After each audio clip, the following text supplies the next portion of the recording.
Thanks for coming on and listening to this. And yeah, thanks, Chris, for having me. Yeah, for me, like creativity, I was always good at drawing. That was my thing when I was younger, and I never really thought that there could possibly be a career in it. I just like drawing pictures of Bart Simpson and things. So I went to, I didn't study, I studied art at school, did an art A-level, but never even considered that could be part of my career. So I went in and studied philosophy at university, which don't ask me why, don't ask me how I got there, but actually it was really interesting and like taught me how to argue. And actually it's probably the most useful thing in design and branding is being able to build an argument, a strategic argument, which is weirdly what philosophy taught me how to do. And then came out of uni. I was at Nottingham Uni with not any real clear idea of what I wanted to do, but started to think about advertising, and I'd seen lots of my friends apply to grad schemes at some of the big ad agencies. So I, albeit a little bit later than everybody else, which is a bit of a running theme in my career, started to fire off applications and didn't get on a grad scheme. But what I did manage to do was get an internship or like a work experience at what I thought was an ad agency, but actually turned out to be a direct marketing agency, which is something slightly different. I had no concept of the difference. I just thought all those kind of agencies were exactly the same. And so I went up to, I lived in Gloucestershire at the time, went up to London all on my own, stayed on someone's floor, because I didn't know how long it was going to last. It was, I think, set for a couple of weeks to start with. And I ended up working as an account exec. So as a account management side of things, for this big, huge direct marketing agency called TBWA GTT Direct. And that kind of taught me, it was amazing because it gave me this amazing education about like what happens in the creative industry. Seeing that at the time, they just happened to be the #1 marketing agency in the UK, I think, just by complete coincidence, and nothing to do with me. And but it was an amazing exposure. There were big, probably 250 people in the building, different floor for the creatives. So I was on the account management floor, and like every now and then I was allowed access to where all the action happened with the creatives, and got that level of exposure through that. Again, great education, got to see all sorts of things from, writing a creative brief to putting together a timing plan and budgets, understanding how to manage clients, that kind of stuff. But I think the biggest education for me was that I didn't really like that part of it. It wasn't particularly suited to me. So I ended up trying to persuade them to let me have a go at the creative stuff. They didn't. I didn't have any, there was no reason for them to let me. I didn't have any, like a book or anything like that, folio or anything like that. So what I ended up doing, which at the time was probably a little bit crazy, was I ended up leaving after 18 months to try and do it myself. So I taught myself a lot of the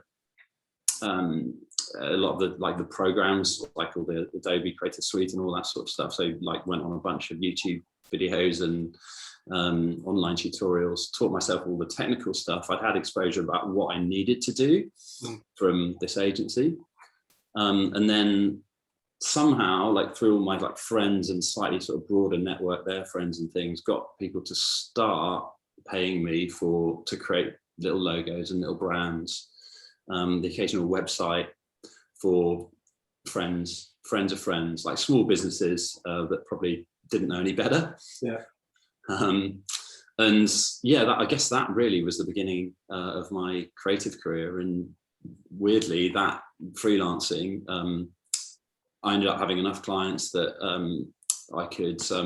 I needed some help developing websites actually. So met my business partner, now business partner, Matt, and that's what he does. Yeah. So we sort of got together to do that, and then that was really the birth of Ragged Edge. Wow. So what was the timeline to that roughly? How long has Ragged Edge been going now? And going back, I guess, yeah. Officially, so we started in 2007, in July 2007, and I guess I left university 2003. So there were kind of the years in between when me kind of floating around, figuring things out. Yeah. And just trying to learn. I suppose by the sounds of it, that first role really helped sort of shape, sort of inadvertently, sort of shape, you know, how Ragged Edge started, doesn't it? 100%. And it taught me, it was amazing education. Like I honestly, I didn't enjoy it at the time. And I found that like, even just like being in London, I just found completely overwhelming. I was kind of on my own and kind of just, it's all a bit much. But it was an amazing education in hindsight. And also it taught me, I saw a lot of things, perhaps naively at the time, but I saw a lot of things at this agency that I wanted to do differently, and I thought should be doing differently. And so actually, like in many ways, like Ragged Edge was a sort of reaction to some of the things that I felt the creative industry and advertising and all that stuff could be better at. Yeah. I was going to say, was there a specific ethos that Ragged Edge was built or born on, or was it literally just a case of, like, we need to make some money to survive? You know, it was a case of let's maybe put a bit of a bigger face to what you were doing previously as a freelancer. Was there really a story behind Ragged Edge before it started? Yeah, there are a couple of things. So I was obviously working in marketing and branding, marketing and advertising. And what I realized very quickly was that the problem with advertising is if you don't have a strong brand on which to base the advertising, you're kind of just making stuff up. And it's really like very, very surface. It's messages that sort of change from campaign to campaign. There's no real substance to it. So what I realized, and this is obvious now in hindsight, but I didn't understand it at the time, was that the best brands have real substance and real depth to them. And some of the brands that I was working didn't quite have that. So for me, first of all, I wanted to work in branding because I wanted to build that sense of brand in the real sense of the word. So brands built from the inside out, rather than just brands that are sort of created for a marketing campaign and that were all surface and a little bit meaningless. Yeah. I guess the other part of it, which is really true, as much true now as it was then, is I realized very, very quickly that in order to do good work, I needed to work with people that were better than me. Yeah.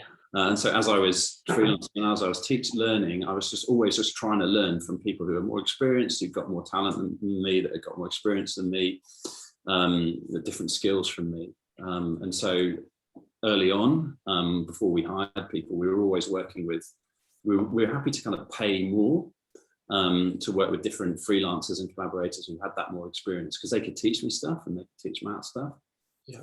And that kind of learning ethos, and also that sort of belief that working with people that are better than you makes you better, has stood us in really good stead. And that's, to this day, that's what we're always trying to do. We're trying to hire people that make us better.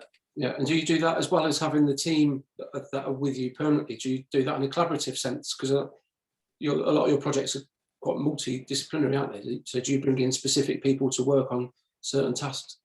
Yeah, so these days, what we've been trying to do is we've been trying to build a really multidisciplinary team. And when we're hiring people for Ragged Edge, what we're always looking for is someone who can bring something different to what we've already got, and someone that can teach us something. Yeah. And that might be writing, it might be digital design, it might be motion design, it might be thinking about brand strategically in a different way. But we're always looking, whenever we meet people, either at a junior level or a very senior level, we're always looking for that little spark of something that people think in a different way, because that's what makes us better. Yeah, I think that's a really interesting perspective, because for a lot of, especially younger creatives, I think that maybe, and I did this, maybe feel like you've got to follow the path that's been set through tradition instead of really sort of showing off your personality. But it's refreshing to hear you got? Yeah, it's so important, and it's certainly from a when we're looking at sort of more junior members of the team, and we're trying to bring in more junior members of the team. I think we were probably a bit guilty at the beginning of like looking for people whose work looked like ours, or who had all the skills that we had, or similar backgrounds than we had, or whatever. But now what we've realised, we don't really want that. We want people who've got something fresh, that have got just a spark of something different, and we can help them learn the stuff that we already know how to do. Yeah. But what we can't help them do is bring something new. So that's what we want them to come with. Yeah. So we've kind of flipped a little bit in terms of what we're looking for, and hopefully that should feel exciting if you're looking for work, because we don't need the finished article.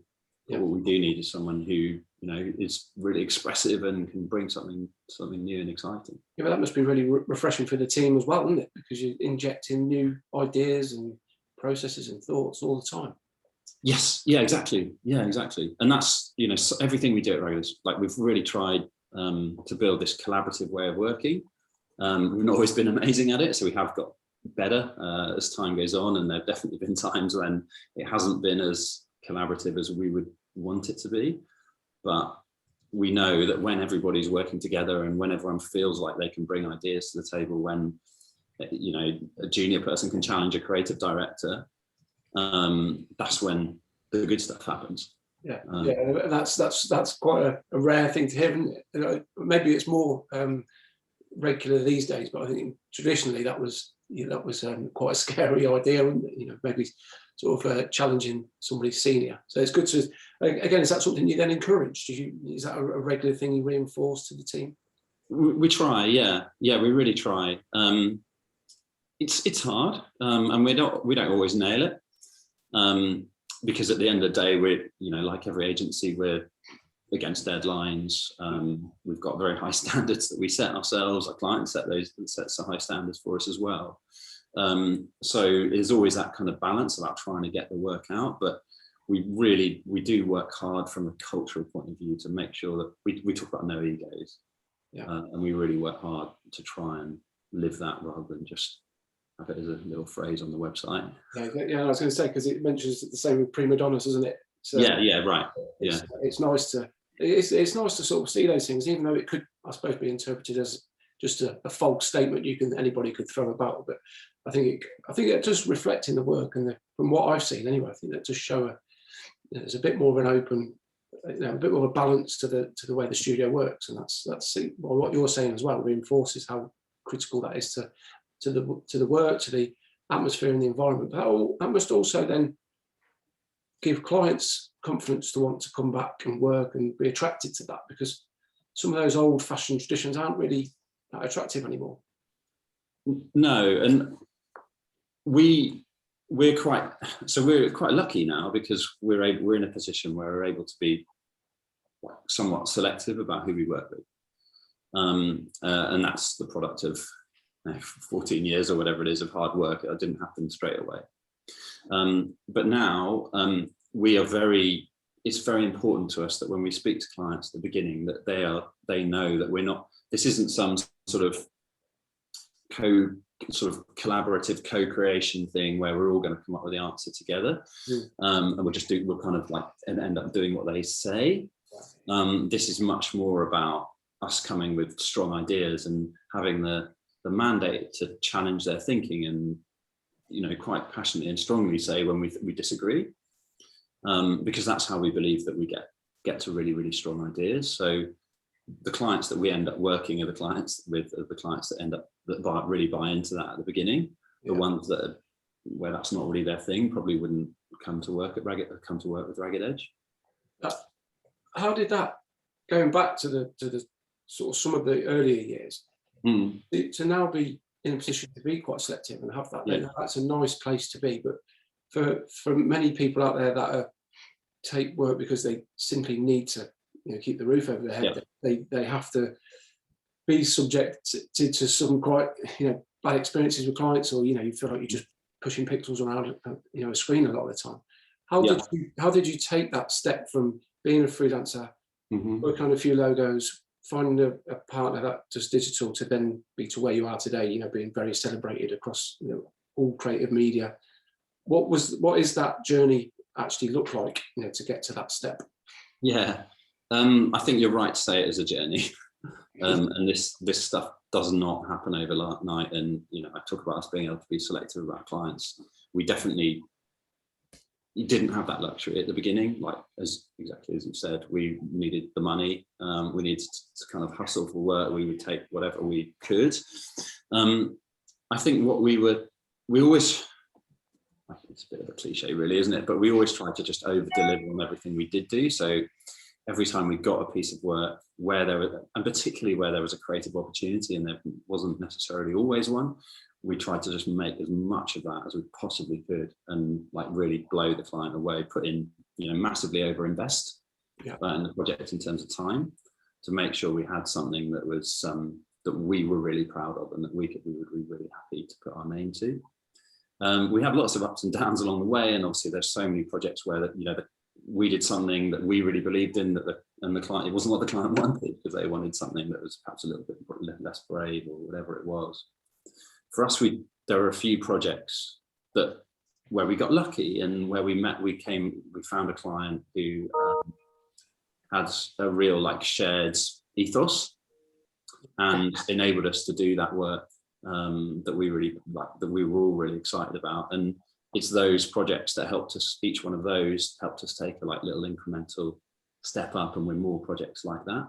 Yeah, and very gradual. Were there anything specifically that allowed you to think, maybe raise awareness of you just being on the radar, on the map, so to speak? Was it investing maybe in time to create press releases so that you could generate interest within the industry? Was it, because I'm sure most people have experienced word of mouth sort of promotion, or a client going from one marketing role to another marketing role and taking you with them. Without the really becoming quite apparent that Ragged Edge was a serious force. I think for me personally, that's been in the last couple of years where there's been a lot more sort of press coverage. Is that, those sort of things really important that maybe, a lot of people don't always think about that sort of side of it, or don't have the time or the power to do that. Yeah. So I think that observation is totally, bang on. When we started, our new business method was to do good work, and then our clients would recommend us to other clients, and that worked. And we built amazing relationships with people. We worked with Grey Goose Vodka right at the beginning, which was an amazing opportunity. Took that from something really small, built it up into something really big. Again, by over investing in the work to making sure it was just as good as it possibly could be, and getting those kind of recommendations. There was a point, probably about, I might have this number wrong, but let's say 5 years ago, where we realized that we had the talent in the business, and the work that we were capable of did not correspond to the reputation outside of the business, so no one really knew about us. And so we believed that we'd built this amazing team, but we kind of hadn't shouted about it and we hadn't told the world about it. And we felt, you might disagree, but we felt like we deserved a bigger reputation. And what we did, which is really simple, is we took on a PR agency. So we worked with a company called Red Setter, and they just helped us spread the word. And we'd never done this before, but every time we released a project, we'd also release a press release and case studies and that side of things. And that was transformational for us. Okay. Because we had the work, we had the quality of the work, or at least some of it.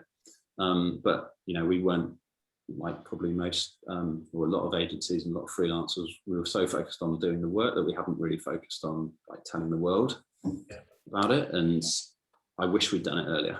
Yeah, but it's quite a leap though. Surely at the time it must have, because it's again that creative problem of feeling a bit, is it good enough, impossible type feeling, will it be received well? Do we want to, I presume you're also putting yourself in the lion's den a bit for criticism, for things that maybe aren't always going to be pleasant. Yeah, I mean that's really insightful. We we didn't want to sort of reveal ourselves to the world until we were fully formed. And I think the danger with that is that you're never fully formed. Yeah. So you never do it. Yeah. And so, you know, obviously the work that we were doing 5 years ago, we wouldn't want to put out into the world now, like we would, but that's, we had to take that step, and we had to sort of grit our teeth and go, okay, you know, we actually the work is really good, or it's definitely of a level where it deserves to be seen by more people, and actually all our sort of doubts, we just need to get over them. Yeah. And put it out into the world and just see what happens. And luckily, like, the first things that we did, the first few case studies that we put out were pretty well received. Yeah. And they sort of popped up on things like Brand New and things like that, and you know, we've got nice little write-ups and things, and that gave us a bit of confidence that actually that people weren't just gonna come at us and tell us that we weren't good enough. Yeah. But that must be a genuine fear. Yeah, exactly. Yeah, no, I could well imagine. So that must also be a great boost for the team, you know, to sort of, you know, to see that. There's everyone who likes plaudits to some degree, don't they? Some more than others, but yeah, to have that recognition must be a real, a great for business, but also, you know, from I know you talk about well-being of the team. That must be really sort of, you know, it feels like you're reinvesting back in them and what they're doing, and not just, you know, giving it to a client and never seeing it again. That internal design industry recognition is nice. Yeah, it really is. It's also reassurance, I think, to us that the work is being judged objectively by other people who know what they're talking about. And, you know, while we might disagree with some opinions on Twitter or Brand New or whatever it is, good work rises to the top. And so you can't cheat that. Well, so I can't believe anybody would disagree with what goes on Twitter, Max. It's unfathomable. And just going back to the personal well-being of the team, is that, yes. What does that look like for you guys? And you know, what, you know, we were talking just before we came on this morning about, you know, returning from COVID and, you know, being cautious about, you know, how people will react and individually. Is that very much on a case-by-case basis? Yeah. So we've always, I think, like most businesses, we've really tried to look after the team. The team is, because we know that the strength of Ragged Edge is the strength of the team. Everybody in the team is really important, and we want to make sure we look after everybody and do the right thing. And we talk about trying to be like people first, and make decisions on the team first rather than on anything external. COVID has been, as you might imagine, it's been a real test of that. And of course, we had some pretty big ups and downs. But I think the strength of what we've been doing is reflected by how the team responded at that point. And everybody really did come together, and we asked people to make lots of sacrifices, you know, things like furlough happening. But the culture stayed really strong, and everyone was really, really focused on getting everybody back together, getting everybody back and eventually back in the studio, which we thought might take a month, and it's now taken, you know, a year and a half or whatever it is. Yeah, that's really important to us. In terms of the specific question about coming back into the studio, we really believe that the best work happens in the studio when people come together. It's so fundamental to our ethos. Yeah. But we know that probably the world has changed, and that we probably have to look at that in a slightly different way now.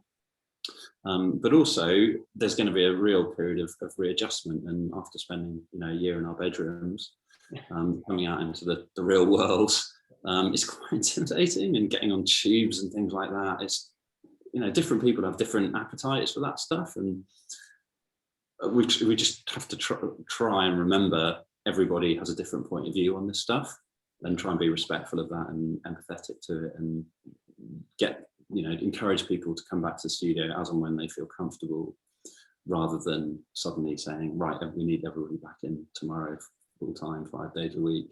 And I think time will tell with that, won't it? That'll just be, we have to sort of watch this space, unfortunately, I think, with the way the world's going, but less of the doom and gloom. I'm really interested in, now you've got to a position where you can be a little bit more selective with who you work with. Do you find yourself drawn to clients that have got sort of shared values to what you guys have? Is that sort of important in the work that you can produce because you both have a common sort of aim or vision? Yeah, totally. It's a bit of a cliche, isn't it? Almost like shared values, but it is exactly what we're looking for. For us, it's actually what we're looking for is very specific, because we're looking for, we're looking for kind of good people. The types of clients that really excite us are the ones that are trying to, drive change in the world. We would want that change to be a positive change. We certainly don't want to work with people that are making the world worse, and that presents, we get lots of inquiries from all sorts of companies that we don't really believe in, and believe in what they're trying to do. And so again, we're lucky enough to be able to be a bit selective about that kind of thing. But really what we're looking for at an individual level is clients who are open to being challenged, and who want that because they know that it'll make the work better. And we've built a process to do that. And so again, to the thing we were talking about earlier, like if we were just doing design to order, our process and the team we built probably wouldn't be the greatest fit for that. So as part of our new business process, so much of what we're talking about is like bravery will not be optional. That's applied on our new business thing. It's like bravery will not be optional, and it's like there are other ways to do this, but if you want to come work with us, we're going to push you and we're going to challenge you, and that's part of the fun. So is that part of the initial conversations that you have to see if they're willing to? That must be quite a, when you first did that must have been quite a a leap into the unknown, wouldn't it? Sort of saying, this could be a bumpy ride, but we're doing it for your benefit. But for a lot of clients, I imagine would be a bit like, oh God, I don't know if this is what we want. Yeah, and don't forget, this stuff's all evolved over a period of 14 years. So we got to a stage a couple of years ago, 3 years ago, where the work we were doing, we were really proud of the work, but it didn't have in our view, this wasn't stuff we heard from other people, but in our view, we didn't have, the work wasn't distinctively us, like other people could have created that work. And it didn't quite, in our view, have the kind of cut through and the punch that we really believed that branding work, the brands we wanted to create, needed to have. And part of that was a bit of a positioning challenge for Ragged Edge. People saw us as the kind of the nice guys, and we would create nice work. But we realized that in order to get to where we wanted to go, we didn't, yes, we wanted to be nice, but we didn't want to be known for nice work. We wanted to be known for work that could really cut through on a global stage, and it could really catch people's attention and be arresting and engage people because it felt new and fresh and different and challenging and maybe a bit weird. And so we realized that in order to do that, we needed to change how we approach clients and the conversations we have with clients, and be more pushy, be more challenging. So it did feel a bit nerve-wracking when we did it, and we released a rebrand that was deliberately quite polarizing. Like the logo is jagged and it's got edges, and it feels, it's not some sort of just generic sans serif, warm and friendly. It's got a bit of edge to it.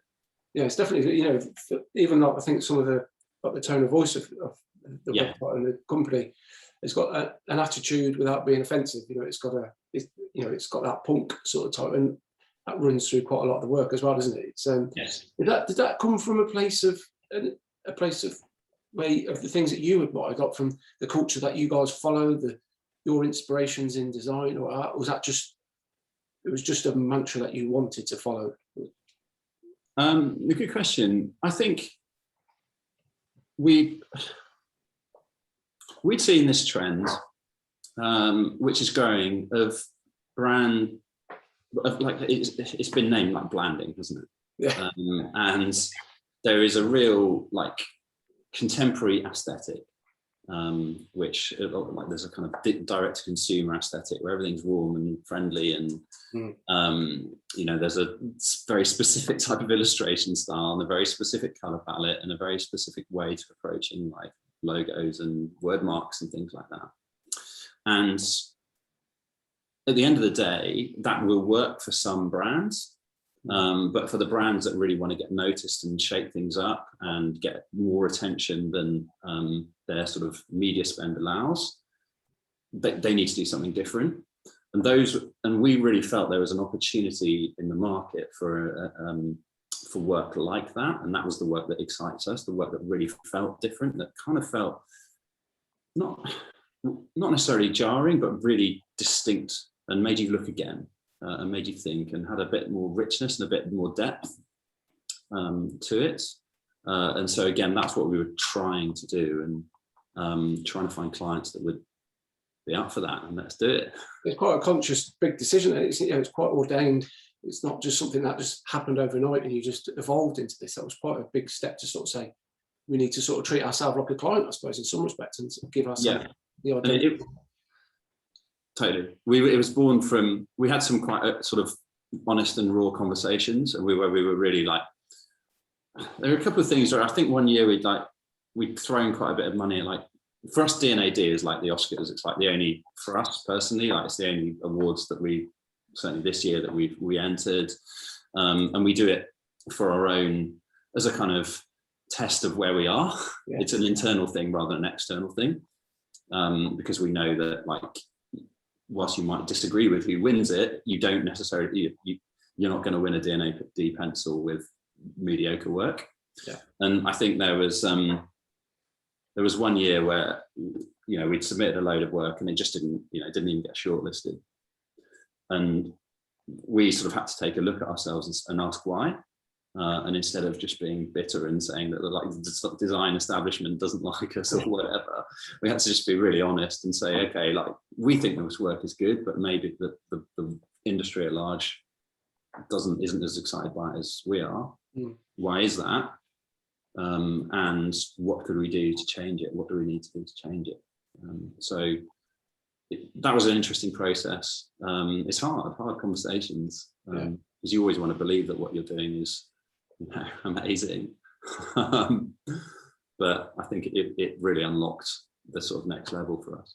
Yeah, no, that's really interesting. I think those discussions are always difficult, whether it's personal matters, you know, when you've got to look inward and try and reflect, that it does end up, I think it traditionally ends up with a higher percentage of better results than it does with being a negative thing. Yeah, totally. And also that leads on, I think, to my sort of a fanboy project of yours, this East London liqueur company. Yeah. I think that basically, that project alone just personifies what you've just said. That, you know, it's attitude with purpose. It's not just done just to be aggressive or just to stand out for the sake of standing out. You know, it's got a real intent behind it, but it is so unique in its delivery. Are there any sort of processes that you guys tend to follow for, you know, like a similar sort of line of how that each of those projects works? Or is it all just so unique that every single one is just a one-off? It's definitely not unique. No, we have a really clear framework internally. So for East London Liquor Company is a great example, because for me that is the output of all those internal changes that we made. So number one, the positioning, the change maker positioning that we have at Ragged Edge. When we met Alex, the founder, that's what we went in with, and that's what we talked about. And the bravery will not be optional. The fact that we're really going to challenge and push, and we're going to make him uncomfortable. We're going to show him stuff that he probably won't like, and that's a good thing. And he totally bought into it, and he found that really exciting. And that, as a client, those are the clients we're looking for. And he really like lent into that and was like, yes, show me brave stuff, scare me, I want that. And he'd had this, the brand they already had actually was kind of amazing and kind of beautiful. But we said, look, it is beautiful, but it's to get you where you need to go, we're going to need to do something quite radical. Yeah. And he was completely trusted us and put himself in our hands. Not to say he didn't challenge us back, but he was an amazing client. So we couldn't have done that without the positioning. Like, we couldn't have won that client without that way of thinking as an agency. And then in terms of the process, what we've always tried to do is like earn the right to be brave. So we've built this process where we share work quite early and quite rough, but share really strong ideas quickly, so that even if they're going to be scary, there's enough time left in the process for us, to fix if it's wrong or too far or whatever it is. There's enough time and enough space in the process to kind of reorient. Yeah. But the other thing that's really, really important is everything is very ideas led and very conceptual. So from the strategic through to the creative, it's everybody working together, and it's less about design and logos and typefaces and things like that. Even in the case of East London, where the typeface is so fundamental, and more about like, what's the idea at the heart of this, and how are we going to bring that to life through copy, through strategy, through design, through implementation.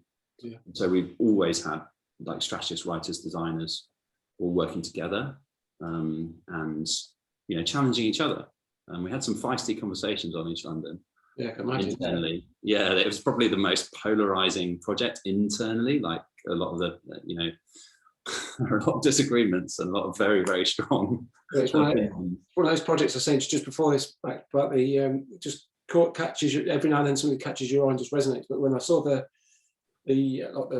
billboard sort of photography support the project, and the one finger or two, it's that moment when you spit out your drink and it's sort of like, you nailed it. It's just perfect sort of. But that also leads us on really perfectly to the copywriting and the way that you guys manage a hell of a lot of things that traditionally, or probably 99% of the times, agencies get given words, they get given strategies, etc. They don't always build it. But I know you won awards for copywriting, haven't you? This recently, but that again, the East London one, that's those messages, they, as well as the custom typography, are really sort of key, I found, to all of that. Joined it together, so married it up so well.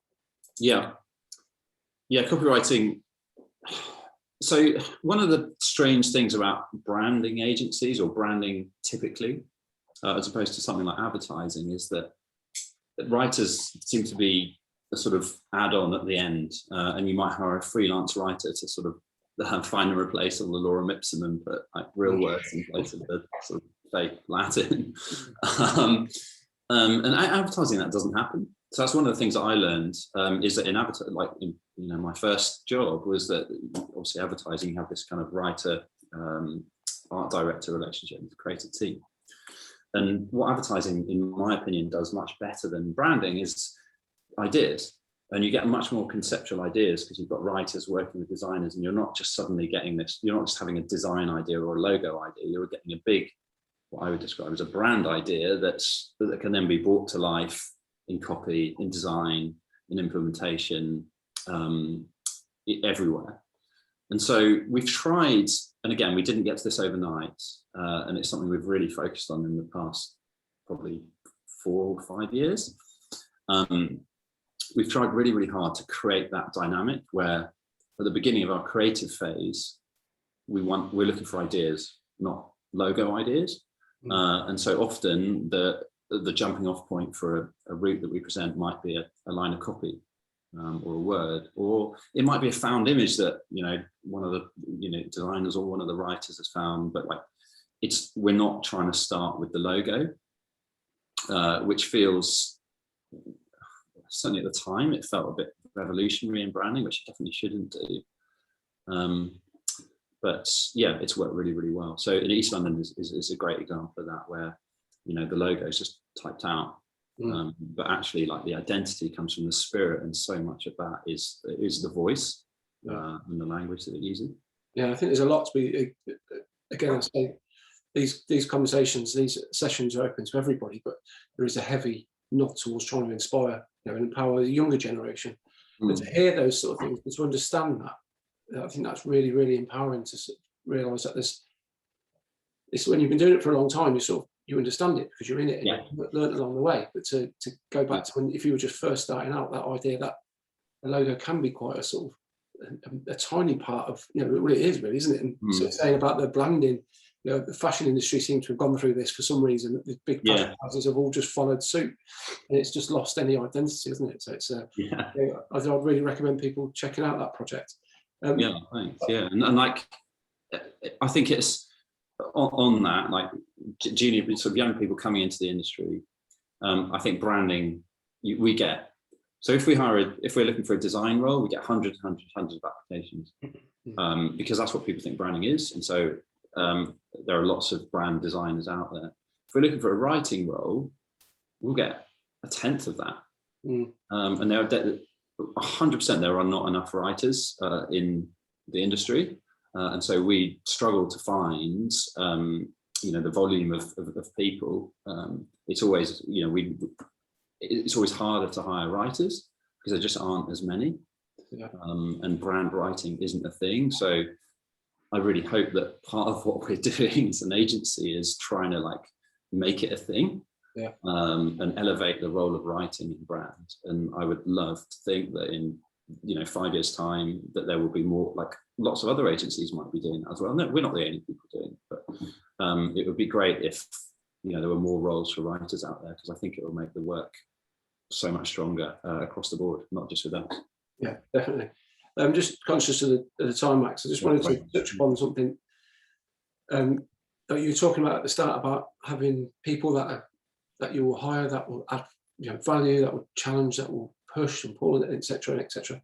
If you were hiring a junior, say, and you're going through an interview process, this is something I would talk to them about, and don't always necessarily know if I'm giving the right advice, but I sort of go on the opinion that if you haven't really got a body of work, you haven't really experienced working life yet, if you're just coming out of university or education, what is it, the things that you would like to see? Is it personality? Is it their own identity? Is it the passion?